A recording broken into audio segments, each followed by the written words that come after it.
2011 সালের মে মাস গাজা সিটির রাস্তা পরিষ্কারের এক ব্যতিক্রমী কর্মসূচিতে অংশ নিয়েছেন তৎকালীন হামাসের জ্যেষ্ঠ কর্মকর্তা খলিল আল হাইয়া। সাধারণ মানুষের মাঝে মিশে গিয়ে ঝাড়ু হাতে কাজ করছেন, কথা বলছেন সাংবাদিকদের সাথে। তৃণমূল থেকে উঠে আসা এই নেতাই এখন হামাসের সর্বোচ্চ নীতি নির্ধারক। সোমবার এক বিবৃতিতে হামাস জানিয়েছে, দ্বিতীয় দফায় চূড়ান্ত ভোটে তিনি দলটির সর্বোচ্চ নেতা নির্বাচিত হয়েছেন। 2023 সালের নভেম্বরে গাজা যুদ্ধের প্রথম যুদ্ধবিরতি ও জিম্মি বিনিময় চুক্তির চূড়ান্ত মুহূর্তে বৈরুত থেকে অত্যন্ত বিচক্ষণতার সাথে হামাসের অবস্থান তুলে ধরেন তিনি।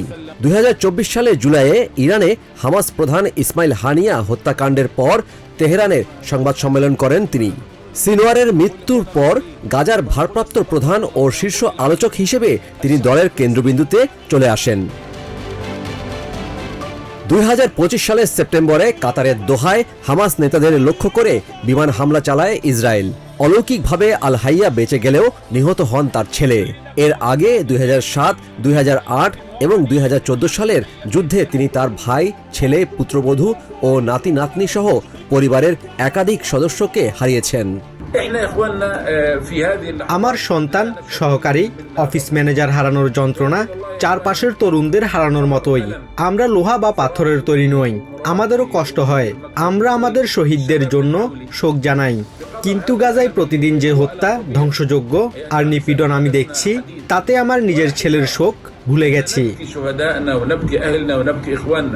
2025 সালের অক্টোবরে মিশরের শার্ম আল শেখে প্রেসিডেন্ট ট্রাম্পের শান্তি পরিকল্পনার অধীনে প্রথম ধাপের যুদ্ধবিরতি চুক্তিতে হামাসের নেতৃত্ব দেন আল হাইয়া। সে সময় আল হাইয়ার আশা ছিল এই চুক্তিটি টিকে থাকবে, কারণ প্রথমত হামাস এটি ধরে রাখতে চায় এবং দ্বিতীয়ত এখানে যে আন্তর্জাতিক প্রতিশ্রুতি ও গ্যারান্টির দেওয়া হয়েছে তা আশাব্যঞ্জক।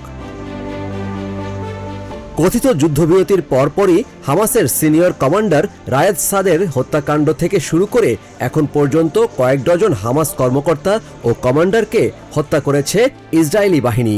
তবে হামাস তাদের প্রতিশ্রুতি রক্ষার চেষ্টা করে আসছে।